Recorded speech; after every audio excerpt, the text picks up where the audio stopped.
Good morning, everyone. Happy Monday. Welcome back. A new episode of Maximize Monday. And as you can see, a new guest. I have Kat with me this week, fellow recruiter who's jumping on to talk about the hiring industry and how crazy it is for us right now. And I'm sure for everyone who's on both sides of the coin, the hiring and the job seeking it's crazy right now. It's kind of that end of year push that people are talking about. So just getting familiar with, all the ins and outs of recruitment and what we do to try to help people along that path. So if you've watched the show at all, you are kind of familiar with the format. So we'll jump into it. But Kat, thank you so much for taking some time out of your day to jump on here with me and discuss what's going on in your world this week. Yeah, thanks for having me. I'm excited to be here. Of course. So, in terms of what's motivating me for the week ahead, I have a really busy week, which is good. But I'm also going on vacation at the end of the week, so it's kind of packing a lot into one shorter week. So we'll see how it goes, but I'm excited for it. So first things first, it's Monday. So if you're watching this, as you're watching this video, if it's Monday, I'm probably in the air right now. I'm getting ready to go to Cincinnati Monday. So for the Bearcats Go Pro event at University of Cincinnati. So discussing open positions with the company for student athletes at the University of Cincinnati. So looking forward to representing the company there, being a part of some more like conferences and job fairs. So as things open back up and we're getting back in front of people, I'm excited to meet new connections and do that. So Monday, Tuesday of this week, that's kind of what's on the agenda for me, some travel. So end of the week, Thursday evening, and then the end of the week, we're heading to Salem for a long trip. So Friday the 13th in October in Salem. It's kind of like one of those bucket list items. So I'm looking forward to that. Never been. So excited to see Salem in the fall, see how much it creeps out my 4-year-old. So hopefully the child-friendly activities that we have planned are all going to go well. But I have my cousins are coming out to visit as well. So we're doing like a big trip. So I'm looking forward to seeing them. Our kids are all the same age, so it's going to be fun. So looking forward to that at the end of the week. And then, of course, as you know, if you watch the videos, Philly sports kind of dominates what motivates me. So right now, Philly's still alive. Who knows what shape they're in as you're watching this sometime next week. Hopefully good. So I'm just enjoying that ride while it still lasts here. So that's what's motivating me for the week ahead. In terms of goals, beyond just being a part of the conference, so being prepared with open positions that we're working on, internships that we have down the road, things that we can present to the student athletes as possibilities for their careers. I'm also just trying to make sure that I have everything tied up with me being out of office for like 3.5 of the days next week. Just trying to make sure that everything that I need to have in place, every candidate that I'm working with is in a good spot. So just getting ready for that. Shout out to my coworker Odyssey for covering for me for the week as well. So appreciative of her. And then for my win from the week before is just kind of being a part of the company as we move forward in terms of the efforts that we're making to go to more job fairs at campuses and start to get the name out there. So it's been enlightening the last week to be part of trainings and talk about, what message we want to send forward to graduating students and get our name out there a little bit more as we continue to grow as a company. So that's what I have going on. Kat, what are you up to this week? Yeah, that's a good question. Okay, so I'm going to try to answer in the same order. It's motivating first, and then currently going on, and then Any what was order the you want, honestly. You can shake things up. Great. Okay. Well, next week is a fun week because I actually am going to be working only half days. I'm going to be in Palm Springs for the full week. So kind of like half work, half vacation. That's the benefit of kind of working for yourself. Mhm. Um, and I am looking forward. I have some really exciting just calls going on next week with some candidates, some networking with potential clients, things like that. So just like really stacking my mornings and then trying to relax in the afternoons and, do like the admin side of things. So Right. that's motivating me for next week. I think it's going to be super fun. I love trying to pack in as much work as possible in like 4 or 5 hours in the morning because I feel like it really challenges me to be that much more productive. And then I want to try to take that productivity into the following week. I feel like it's never successful though, like Right. if you have the 8 hours, you're going to use the 8 hours. Right. Um, but yeah, I think that's really kind of what's motivating me going into the week coming up. And then a win just from this past week, I would have to say is just like the candidates that I've been connecting with so far. that's my favorite part of the job, is working with candidates. And I feel like I've met some really incredible ones over the past week. Yeah, absolutely. So let's talk about that a little bit, because right now there's a lot of discouragement around talent acquisition. It's a shaky time to be in the industry, just because there's a lot of uncertainty moving forward. There's been some layoffs, there's been some cuts, people are changing positions as well. So for you, you've already kind of talked about your favorite part of the job and connecting with people. So what else is there that really drives you to continue pursuing roles within recruitment, and now starting your own, type of consultation services where you're still recruiting, just kind of doing it at your own speed, and like you said, working for yourself? What did you love enough about the industry that you're like, I'm not leaving this industry, I'm staying, and I'm going to start doing my own thing? Yeah. Well, I just fell in love with recruiting like a little bit over 5 years ago. And I think really part of what was kind of like the driving factor of me completely falling in love with recruiting was that I was a job seeker a little bit over 5 years ago, trying to figure out what I wanted to do. I was an actor in New York, had a little bit of administrative experience, but really had no idea what the corporate world looked like. And so a recruiter helped me figure out, kind of where I wanted to land in the corporate space. And the entire time I was working with her, I was just like, you have the coolest job. Like, you get to help people find jobs. And then it completely transformed my life, moving into the corporate space and having like a stable income.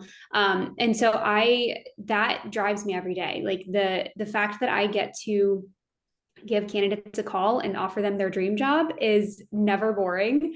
Mhm. The fact that I get to just meet and learn about different people's jobs, what they're doing, what they're looking for, their drivers, that's always really exciting. On kind of the agency and freelance side specifically, I love making that match, hearing from the client side what their ideal candidate looks like, going to market, trying to find the ideal candidate, and then hearing from a group of candidates, what their ideal company is, and being able to say, oh, I have the perfect match for you. That's always really fun for me. And then on the in-house side, you get a little bit of this on the freelance and agency as well, but I really love working on the candidate experience side of things. So really coaching hiring managers on what's going on in the market, what are realistic expectations for candidates, figuring out what the interview process is going to look like. I'm just a total nerd as far as just like prioritizing people and making sure that they're happy both on the client and the candidate side. Yeah, definitely, definitely. And we've seen a lot of people now kind of transition into being in-house or agency recruiters, and like you, working for themselves now. So, to kind of give the audience a little bit of perspective on that end, if someone's kind of at that point now where they're like, I would like to try this for my own, I'd like to kind of either start my own consultation service, start my own agency, maybe, what are some of the things that you dealt with initially that were some hurdles that you would tell people to be prepared for as they're starting this journey out to work for themselves? Yeah. Well, I think so. Recruiting in general is not for the faint of heart, just because of the market itself and the fact that you're just dealing with an array of different people every day. It's very, you kind of almost have to be an extrovert or at least really love people. Right. So I would say recruiting in general is not for the faint of heart, but even one step beyond that, starting your own recruiting business is for sure not for the faint of heart. I've been doing this for about 6 months now, so it's still relatively new. I would still consider myself like a newbie. But it's been very much like mental gymnastics of just making sure every day that I wake up and I figure out, pulling myself up, even if it's like at the very tip of my toes, like what am I excited about today and how can I use that excitement to just power through the maybe not so fun parts of this, like pulling, potential client lists and then sending out the outreach emails and trying to connect with people. And that can be really, it can feel overwhelming, and it takes, I'm going to be honest, it took longer to get my first win than I wanted, So I think that's really the thing. I think it's entirely possible. And if you are already a recruiter, you already know how to reach out to candidates. It's just kind of learning the client side of things. It's working the same muscle, just in a different way. But it definitely, there is a learning curve, and it just takes a lot of just waking up every day and saying, all right, I'm going to do this. Even if I get 0 responses, at least I've like tried. Right. And it really is just a lot of that at the beginning. Yeah, absolutely. Now, there's also so many different avenues that you can go down just specifically within recruitment. There's industrial, there's staffing, there's healthcare, tech, finance, legal, all different avenues. So when you were making that decision, is that kind of where you started? What do I either have the most experience with, or what have I enjoyed the most in terms of the positions I've worked on and gotten familiarity with that I would like to continue this on? Just so, that's another thing that people will have to try to figure out before they start going into business for themselves is, what do I want to do? So what did that prospect look like for you when you were trying to kind of narrow down? Because you can't just say, I am a recruiter for everything. It probably would be a lot more of a frustrating process for you. Yeah. I think the way that I've approached it is I really just looked at my experience, like what do I have the most experience in? And when you really boil it down, it's tech, SaaS, and climate for me. And I've really hired for a wide variety of roles within those industries. So I'm not saying like I exclusively hire for finance roles in tech. That would be, I mean, you can do that. There are people that do that. That's not the choice I've personally made.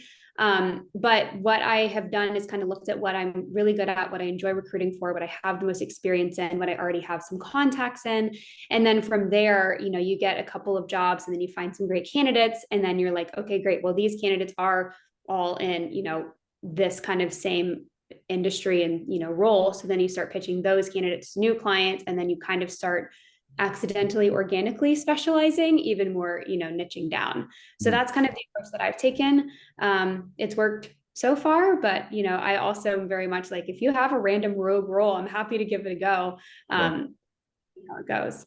Yeah, definitely. So now, as someone who kind of wants to create that positive environment for the candidates that you're working with, what are some things that you try to do to stand out, create a more rewarding candidate experience? Because there is a lot of frustration with recruitment right now from the candidate side of things. And so how do you try to take what you're seeing, what you're hearing, and turn that into a plus for you, so you can address those things when it comes to creating that good hiring and job searching experience for people that want to utilize your services? Yeah. So on the candidate side, I think the biggest thing to remember is that candidates are people too. That's like my my biggest mantra, is to keep that in mind, because it's so easy to forget, when you're in the thick of recruiting and you have over 100 applications and you're just trying to get through the day as quickly as possible. It's very easy to have that accidental mind shift where you just start seeing candidates as, names on a page or numbers on a page. But I think actively remembering candidates are people. These are people that have jobs, they have spouses, they have dreams, they have bills to pay. And just remembering that, I think just organically creates a positive candidate experience, because then you start treating them like people. You start responding to their messages. You start making sure that you're following up even before you have an update, because you told them that you were going to give them an update in this time range. And it's not perfect, because we are people. And so, sometimes a candidate might slip through the cracks, and it's just owning up to your mistake, saying, I'm so sorry I didn't get back to you when I said I would. How can I make it up to you? This is what's going on, and just being as transparent as possible. I have found, even when I don't have a positive update for a candidate, they are still, I've literally been thanked for just letting them know. And I think that's a testament to where the market is right now. Yeah. But also just a huge benefit, that I feel like I do provide, is that, I treat my candidates like they're people. I ask them how their day is, and I want to actually hear how their day is and how their job search is going. And I think that I have very loyal candidates because of that. Yeah, I think that's the thing that certainly gets missed a lot is, even if it's bad news that you have to pass on, the candidates want to know where their status are. So, same as you, and when I send out any type of communication, even if it's the unfortunate news that we're not moving forward, I'm still getting more appreciative responses than anything else, just in terms of, thank you for letting me know the status of my application so that they can continue on their search as well. It's beneficial for both sides, even though it's a tough conversation to have from time to time. So if people have gone to your LinkedIn page and they look at, your services, it says end-to-end recruitment services. So what does that mean to you in terms of what you try to provide, in terms of just saying, I am going to try to find a job? What are you doing in terms of assisting them with the resume reviews, interview prep, things like that? What questions you're giving them to go into interviews prepared to ask, and how you can kind of guide them along as part of the services too? Yeah. So it really depends on the client and what they're specifically looking for. I have some clients that just say, hey, recruit for this job, send me your resumes and we'll handle it from here. And then there are others that really want more of that kind of catered, experience where I am saying, okay, let's look at the job description. How can we improve it? And, where are you considering posting this? Let me handle this side of it. Let me, I know what job boards are going to be useful. I know where to go and find these candidates. Let's do keyword optimization for the job description and, just really kind of cleaning all of that up, establishing what the interview process is, hearing what their ideas are, maybe saying, okay, based on the market, I think if it's a 6 interview process thing, how can we trim it down to 3 or 4? Even just like salary bands and explaining, again, what's going to work in a market like this one, and just really kind of that more strategy piece. So that's really what I think of when I, say end-to-end recruitment. And again, it depends on the client, what they're looking for from me, how involved I get into the actual process itself. But yeah, that's really what I mean when I say end-to-end. Yeah, definitely. So now, as someone who is kind of working with both sides, what are some of the things that you try to do for the clients as well to create that experience in terms of how they view you as the recruiter? They're coming to you to utilize your services. So what do you try to do in the approach and on the client side of things to give them insight in terms of what the search will look like, prepare them for expectations? They're not going to say, we're hiring you, we expect to have this position filled in 4 days. So what are some of the things that you try to do to kind of prepare those conversations and expectations for people within a hiring market right now that is kind of all over the place? Yeah. Well, I think a lot of it has to do with just how you set things up. So in my initial call, I'll say, look, this is kind of what the market is based on what I know about the market and what you've told me about this role.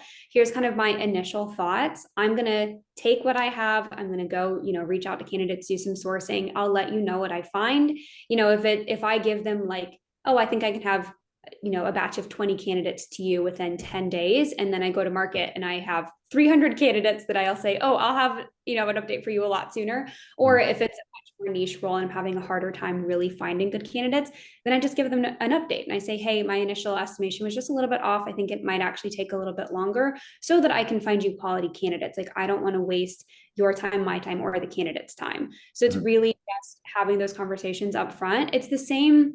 I mean, hiring managers and clients are people too. So it's the same thing. It's just giving them updates and being honest with what you're finding. And I really try to under promise and over deliver whenever I can. It's not a perfect science, but that is kind of my aim. So that's how I approach that.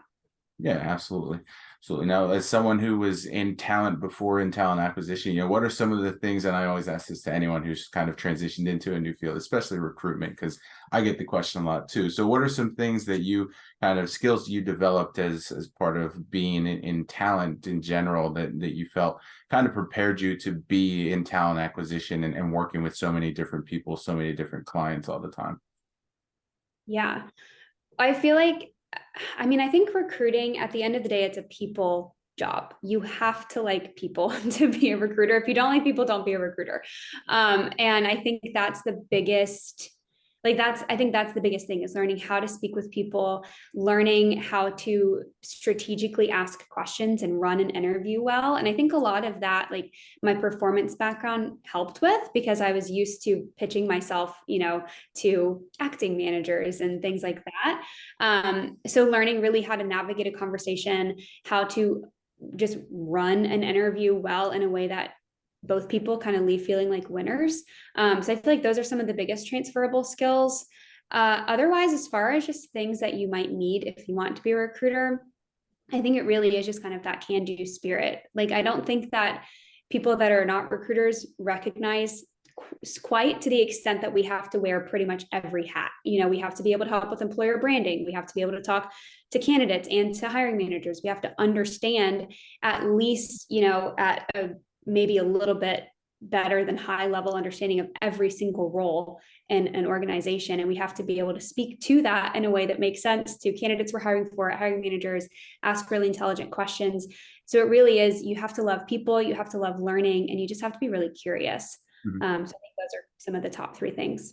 Yeah, absolutely. And you've kind of touched on this a little bit, and we've chatted about interview prep. So when you're getting those clients ready for the interviews, because that's usually the most overwhelming part for anyone job searching, is, they send out the resumes, they finally get the response, yes, let's set something up. Sometimes they psych themselves out, they over prepare, they prepare for the wrong things. They under prepare, don't know enough about the company going into the conversation. So what are those conversations like for you when you're getting them ready for that next step? How do you try to prepare them, not just for the questions that they're going to ask, but what other advice do you give them going into the conversation so that they feel at ease as much as they can?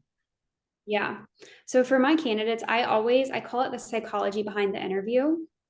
So I always say, like, think of, especially a first round interview, right? Like that's just kind of like the lowest hanging fruit.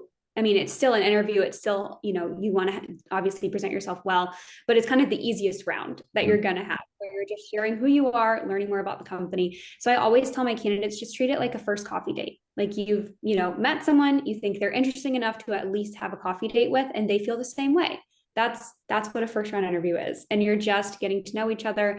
I always try to tell my candidates, prepare like 5 to 7 questions. Try to ask one personal question, off of the person's LinkedIn that's interviewing you, if you're able to, access that information beforehand. Mm-hmm. Try to have a couple of relevant questions to the company. Have they been in the news lately? Are there any other things that you're unsure about?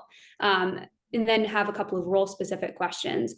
The reason I say have 5 to 7 is because a lot of times those questions get answered throughout the interview. And then, the interviewer says, do you have any questions? And then it's like crickets in the background, because all of your questions have been answered.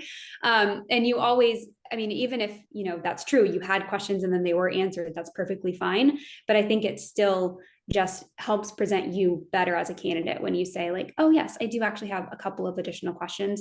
So that's something I always say. And then I always also say, you're interviewing with someone that's either going to be a future colleague or your future manager. And so you're interviewing them just as much as they're interviewing you.